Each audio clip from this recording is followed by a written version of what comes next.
thank you for this opportunity. I guess what I want to say today very much echoes what Tom just said. And rather than talk sort of in a general sense, I wanted to, just in a couple of minutes, try to illustrate those concepts at one particular location. And this location is Lake Tahoe. And as I think Tom said in as many words, that what you're trying to do is environmental sensing. What you require is a multitude of approaches. So one of them are point sensors deployed at multiple scales. Spatial data assimilation. So this is data from remote sensing that mightn't give you the same kind of temporal resolution that you would have with point sensors, but it gives you spatial resolution at all places, at all time, not at all times, but at every hour or every day or every 16 days, depending on the flyover pass.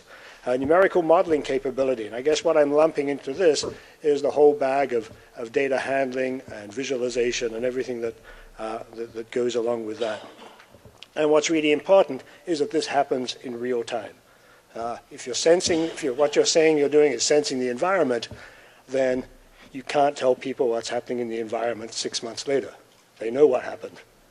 What they want to know is what's happening right now at a place where they're not at.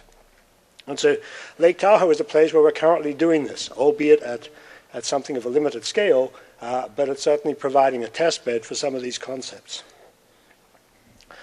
So on the map there, you can see a number of these sensor locations. Yeah, okay, they're big enough. So the red inverted triangles represent the USGS's gauge system. So Lake Tahoe has about 12 or 15 USGS gauges. Again, these provide real-time data. You can log on to the internet and you can see what stream flow rates are. The blue circles represent UC Davis's stations. This is a system of primarily meteorological stations and some water temperature stations. Most of them are on around the shore on private buoys, on private docks. A couple are out on the lake. And the green stars represent some buoys that NASA has. These also measure meteorological parameters, and they're also measuring surface radiance. So this is used as a way of calibrating sensors on MODIS and ASTO, which are two of their satellite instruments. Again, some of those data are available. Well, in the case of MODIS, we get data 4 times every day. In the case of ASTO, it's every 16 days. Our blue stations are essentially recording every 2 minutes, and those data are communicated via spread spectrum radio.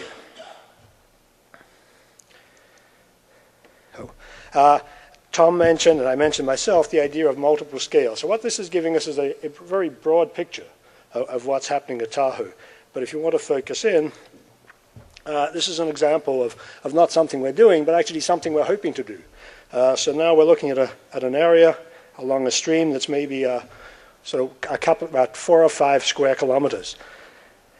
And I guess the idea, and this is sort of embodied in a recent NSF proposal we have, is at those little red strips you see in the map. And by the way, that map actually is generated from 1 meter ICONOS data. So here's something where we actually know what's on the ground at 1 meter resolution, and we can actually look at variations in vegetation types and soil types.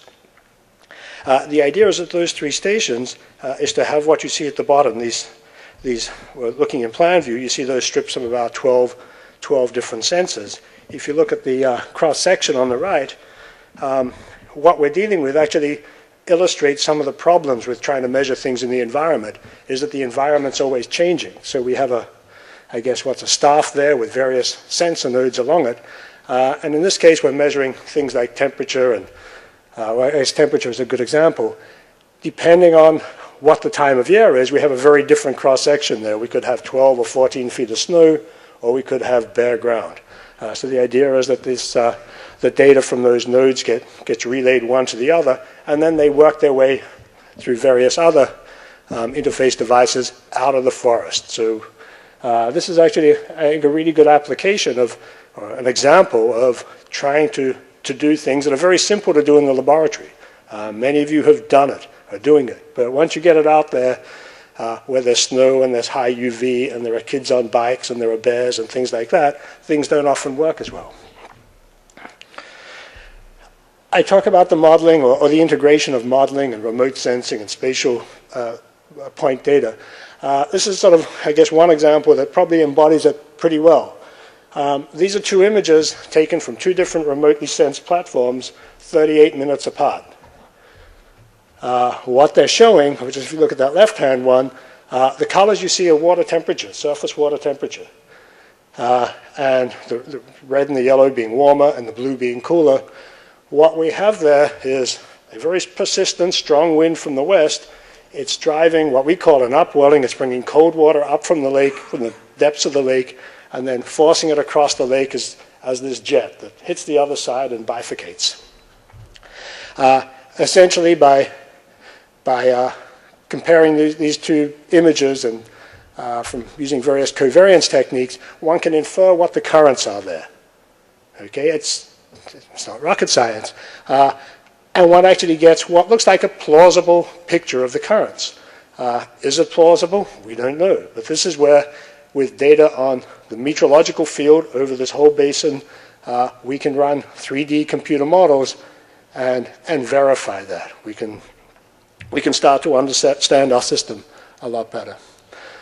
Okay, so if all we wanted to do was figure out how Lake Tahoe works, then we're probably on the right track. But there are bigger things than Tahoe. So some of the impact, some of the things we can do with these approaches, well, for example, the data we have now on wind fields is currently used by the Coast Guard when they, in summer, when some drunk sailor has fallen overboard, they check the wind fields to try to find which is the best way to find this person. Wildfire, we all have memories of what happened in Los Angeles last summer. Again, if we had sufficient temperature sensors and moisture sensors and we could tell the condition of the forest, we could actually make predictions of where the fire would be going fastest and actually do something positive to help combat it. And the other thing, I guess, building on what Tom said in conclusion now, is that what we have here is very much the same as what we have throughout California.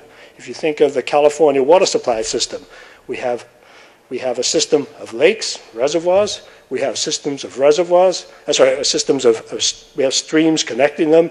We have demand driven by cities, driven by agriculture. We know how to control this system a lot better. We just don't know. We just don't have the inputs to drive that, to allow us to exercise that understanding. So in some ways, this is a test bed. This is where we're trying to try some of these techniques out and hopefully apply it elsewhere.